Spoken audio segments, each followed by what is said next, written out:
Əziz texnologiya müəllimləri, ekrana yaxın əyləşin. Yəqin ki, hər birinizə maraqlıdır ki, görəsən MİQ və sertifikasiya imtahanında texnologiya sualları necə olacaq? Çətinlik səviyyəsi hansı dərəcədə olacaq? Bax, bu suala cavab tapasınız deyə BPA-nın texnologiya müəllimi ilə birlikdə sizlərə həm kurikulum, həm də texnologiya sualları təqdim edəcəyik. Hörmətli müəllimlər, mən də hər birinizi salamlayıram. Keçək indi MİQ və sertifikasiya tipli sualların izahına. Keçək müəllimlər, birinci sualımızın izahına baxaq. Uyğunlaşdırma tip sualda bilirik ki, MİQ və sertifikasiyada, indi sertifikasiyada da bu tip suallarla qarşılaşacaqsınız. MİQ-də ən çox düşən, yəni üstünlük təşkil edən suallar uyğunlaşdırma tip suallardır. Birinci sualımıza baxaq, uyğunlaşdırın. Birincidə yazıb ki, bu zərbə zamanı əl dirsəkdə bükülü olur, buna görə də o, bilək zərbəsindən daha güclüdür. Bilirik ki, biz metalın çapılmasında 3 zərbədən istifadə edirik, bilək, dirsək və çiyin zərbəsindən istifadə edirik. Hər birinin də özünə məxsus xüsusiyyətləri var. Deməli, müəllimlər, burada açar məqam nədir? Baxın, bu zərbə zamanı əl dirsəkdə bükülü olur. Buna görə də o bilək zərbəsindən üstündür, daha güclüdür deyirsə, bu dirsək zərbəsindən söhbət gedir. Deməli, B-yə yazırıq 1. İkinci sualımıza baxırıq. Qalınlığı 3-5 mm.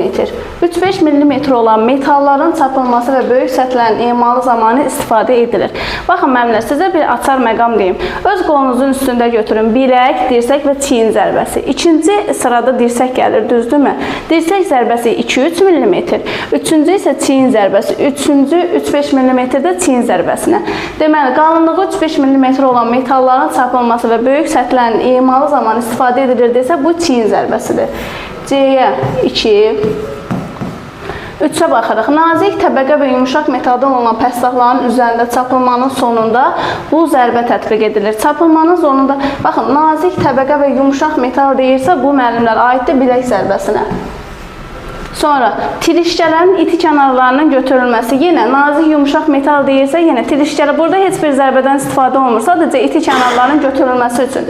İti kənarların götürülməsi üçün deyirsə, bu da aid olacaq bilək zərbəsinə. Sonra 2-3 mm, baxın, bayaq necə dedik, 2-3 mm, bir də 3-5 mm. 2-3 mm metal qatının qalınlığını çapmaq üçün istifadə olunur deyəndə aid olacaq dirsək zərbəsinə. 5.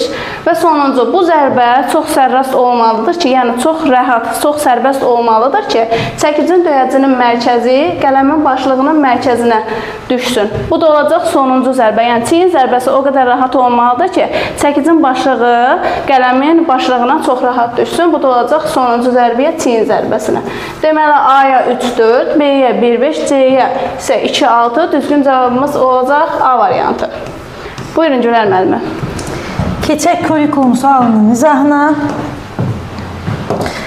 Əziz müəllimlər, imtahanda ən çox istifadə olunan sual tiplərindən biri də məktəbdə olan situasiyalar, müəllim-şagird münasibətləri, müəllim-şagird münasibətlərində yaranan problemlərlə bağlıdır.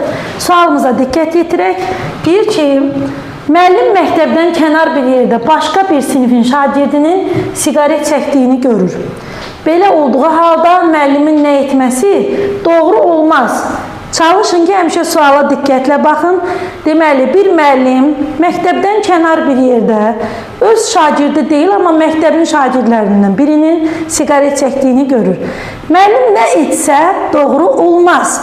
Deməli, burada biz o dəqiqə düşünməliyik ki, 4 doğru var, 1 yanlış var və biz həmin yanlış variantı seçməliyik. Həmin şagirdə siqaretin sağlamlığa zərərli olduğunu bildirmək, bu barədə söhbət aparmaq. Yəni, bunu etsə doğru olar. Bizdən soruşur ki, hansı doğru olmaz. Bunu eləsə əlbəttə ki, doğru olar, yaxınlaşır, laqeyd yanaşmır, o uşağa siqaretin zərərli olduğunu bildirir. Bu barədə şagirdə nəsə demədən onun sinif rəhbərinə bildirmək və bir tədbir görməsini söyləmək. Bu da ola bilər. Yəni, bu müəllimin öz şagirdi deyil, yenə də laqeyd yanaşmır, sinif rəhbərinə yaxınlaşıb bildirir ki, sizin şagirdinizi belə gördüm, xahiş edirəm bu işlə maraqlanın. Yəni, öz şagirdi deyil, özü yaxınlaşmasa da yenə də laqeyd yanaşmır, sinif rəhbərinə bildirir. Görməzdən gəlmək, bu məsələyə qarışmamaq, problemi valideynin və ya öz sinif rəhbərinin görməsini gözləmək. Baxın müəllimlər, digərlərlə müqayisədə bu doğru olmayan bir variantdır. Yəni mənim şagirdim deyil, deməyəcəm heç kimə, görməzdən gələcəm. Nə sinif rəhbərinə deyirəm, nə valideynə deyirəm, gözləyirəm ki, nə vaxtsa özləri görər, müdaxilə edər. Baxın, doğru olmayan cavab C variantıdır. Yəni, baxaq digər variantlara da, bəlkə bundan da yanlış olan bir addım var. Bu barədə məktəb rəhbərliyinə məlumat vermək, bu da ola bilər. Yəni, müəllim yaxınlaşır, rəhbərliyə bildirir ki, filan sinifdən bir şagirdi belə gördüm, xahiş edirəm, məsləhətləşək bir tədbir görək. Konfidensiallığı gözləyərək bu məsələni şagirdin özü ilə danışmaq, bunun zərərlərini izah etmək, şagirdi nəzarətdə saxlamaq, təkrarlanacağı halda sinif rəhbərini söyləmək. Bu da hardasa ola bilər. Düzdür, çalışmalıyıq ki, bu məsələdən valideyn özü də xəbərdar olsun. Amma yenə də olur da, bəzən olur ki, valideyn çox əsəbi olur, uşaq yalvarır müəllimə ki, xahiş edirəm, bu dəfəlik mənə şans verin, təkrarlasam valideynimə bildirərsiniz.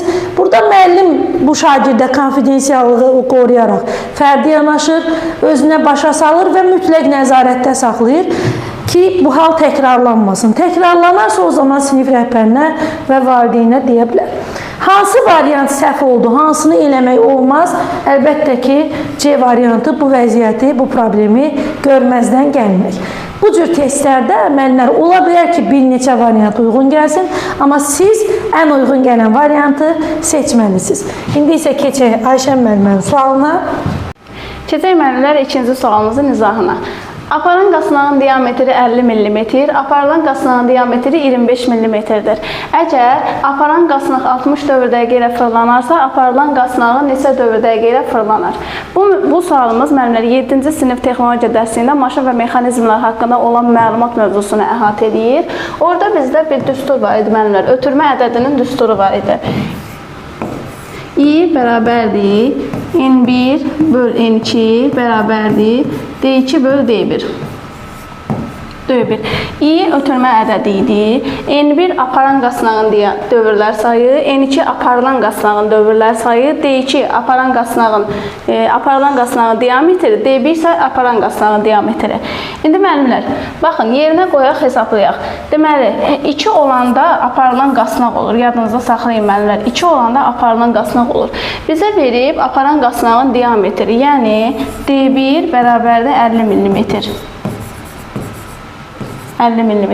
Sonra aparılan qasnağın diametri, yəni D2 olanda aparılan olur. D2 bərabərdir 25 mm. Sonra müəllimə verib, əgər aparan qasnaq 60 dövr dəqiqə, aparan qasnaq deyəndə, yəni N1. N1-in də qiymətini verib 60 dövr dəqiqə. Bizdən soruşur N2-ni tapın. N2-ni tapın. Deməli, düstur bizə verilib N1 böl N2, D2 böl D1. Uyğunlaşdırırıq müəllimlər. N1 ilə D1-i bir-birinə vururuq, yerdə qalan rəqəmi tapırıq. Deməli, N1-imiz nə idi bizim? N1-imiz 60, vuraq D1 nə idi? 50 mm. Bölə 25 mm. Burada da bunu ixtisar eləyəndə 2 qalır. 60 D2-yə vuranda eləyir 120. Deməli, aparılan qasnaq neçə dövr dəqiqə ilə fırlanır? 120 dövr dəqiqə ilə fırlanır müəllimlər. Düzgün cavabımız Y variantı. Gülər müəllimə, buyurun. Keçək növbəti sualımıza müəllimlər.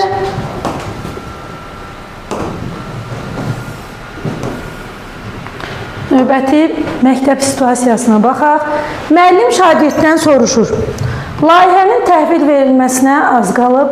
Müşahidə edirsən ki, qrup üzvlərindən biri öhdəsinə düşən məsələni tamamlamaqda çətinlik çəkir. Lakin kömək istəmir.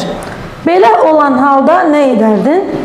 Yoldaşları ilə pozitiv münasibət quran və əməkdaşlıq edən şagird bu sualı necə cavablandırar?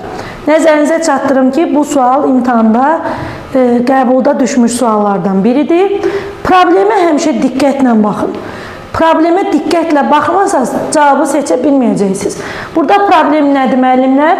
Bir layihə işi tapşırılıb və layihə işi bilirsiniz ki, komanda şəklində hazırlanır, adətən belə olur.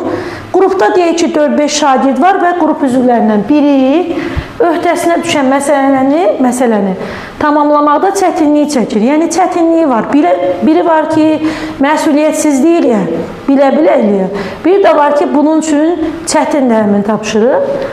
Və deyir ki, sən yoldaşlarınla pozitiv bir münasibət quran şagirdsənsə, əməkdaşlıq etməyə bacarırsansa, nə edərsən, çıxış yolu nə olar? İndi deyir ki, ona köməyə ehtiyacı olduğunu hiss etdirmədən dəstək göstərməyə çalışardım.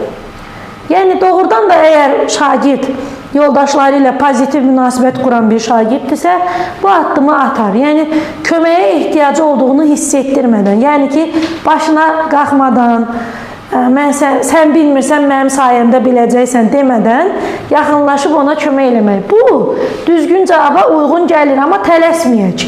Bəlkə bundan da uyğun cavab var. Gözləyərdim ki, özü kömək istəsin. Əgər istəməsə, bu onun məsuliyyətidir, mən qarışmazdım. Baxın, burada uşaq çətinlik çəkir, amma kömək istəmir. Ola bilər ki, utanır kömək istəmək.